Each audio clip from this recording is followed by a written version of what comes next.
my channel again! So ayun na nga mga kapalalang, kagigising ko pa lang sa mga oras na yan. Tulad ng sinabi ko mga kapalalang, updated na akong mag-upload sa aking YouTube channel para naman malaki-laki na yung sasahurin ko every month. Last year kasi mga kapalalang, tinatamad talaga ako mag-upload kasi every time na sumasahod ako, konti na lang yung dumarating sa akin.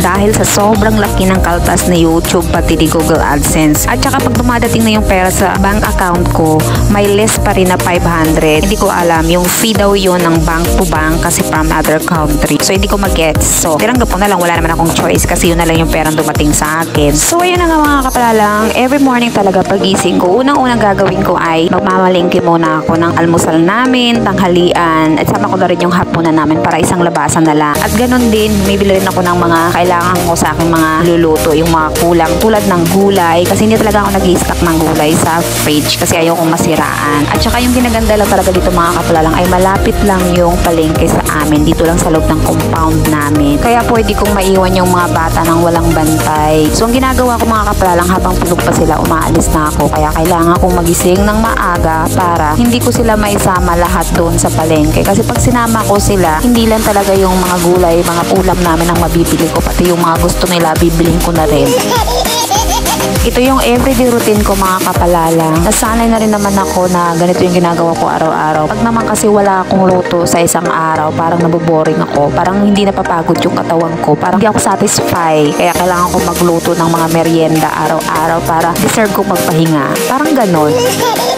Buti na lang talaga mga kapalalang sa mga oras na yan wala masyadong customer. Usually talaga mga kapalalang ang daming customer every morning. At dahil dyan maaga akong makakauwi sa bahay at makapag-start ng mga lulutuin ko habang tulog pa yung mga bata. Alam niyo ba mga kapalalang, laking pasasalamat ko talaga sa mga customer ko, sa mga taong bumibili sa mga tinitinda kong merienda. Kasi kahit araw-araw ako nagluluto, araw-araw pa rin silang bumibili. Thank you so much talaga sa inyo at doon din sa mga kubari kong nagbabantay sa aking mga paninda. Napakatsaga talaga nila magbantay sa aking mga paninda. Alam ko nakakaabala yung ginawa ko pero thank you so much talaga at dahil pinagtsagaan yung bantayan yung mga paninda ko. Alam niyo ba mga kapalalang, araw-araw ako nagtatanong sa partner ko kung magluluto pa ba ako ng merienda para ipaninda ko kasi nahihiya na talaga ako dun sa mga kumari kong nagbabantay kasi may trabaho din naman sila, may posting din naman sila iniintindi, hindi lang naman yung mga paninda ko. Kaya tinatanong ko lagi yung partner ko. One time hindi ako nagluto, itinagtad naman ako ng message katulad ako nagluto, ganun-ganon. So ang sabi ng partner ko, magluto na lang daw ako everyday kahit kunti lang. Pag alam kong busy daw yung trabaho nila, kunti na lang daw yung lulutuin ko. Malaking tulong din sa amin yung mga kapalalang yung pagluluto-luto ko ng mga merienda. Kasi nabibili na namin yung mga wants namin. Usually talaga yung nabibili ko lang yung mga needs namin everyday. Yung wants namin, sinasantabi ko muna yan. Pag may extra, dun lang namin binibili.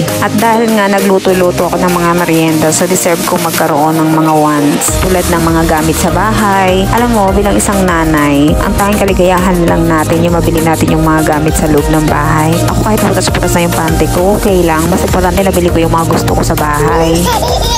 So ayun na nga mga kapalalang, finally nakauwi na rin ako sa bahay at syempre unang-unang gagawin ko niyan, magkakape muna ako. At dahil nabasag yung isang pirasong itlog, inayos ko muna siya at dahil lulutuin ko rin naman tong breakfast ng mga bata kasi papasok din yung pangalawa kong anak, exam nila ngayon. Alam niyo pa mga kapalalang, nagising na yung mga bata dyan kasi kakagising ko sa partner ko pati yung mga bata na damay na. Paano kasi ang hirap-hirap niyang gisingin, ang bagal-bagal kumilos, umalis ako na malengke ako, ginising ko na siya, pagdating ko tulog pa rin.